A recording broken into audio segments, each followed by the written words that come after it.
Mirsa, perbaikan jembatan Muara Lawai yang roboh akibat truk mengangkut batu bara, pemerintah Provinsi Sumatera Selatan menargetkan perbaikan jembatan akan selesai pada pertengahan bulan Agustus 2026 mendatang.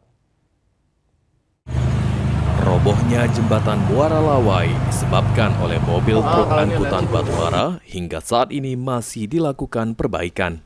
Asisten Satu Bidang Pemerintahan dan Kesejahteraan Masyarakat Setda Sumatera Selatan, Apriyadi Mahmud mengatakan, saat ini progres pembangunan di lapangan sekitar 24% dan ditargetkan pada pertengahan Agustus 2026 dapat selesai secara keseluruhan.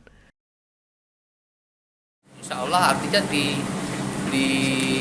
mungkin di minggu kedua Juli mungkin sudah di angka 60%. Artinya 60%, 40% tinggal barang itu dibawa ke Palembang.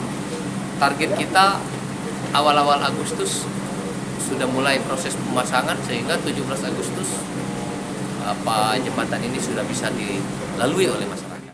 Perbaikan jembatan Muara Lawai menggunakan pendanaan dari Asosiasi Perusahaan Batubara sebesar 22 miliar rupiah.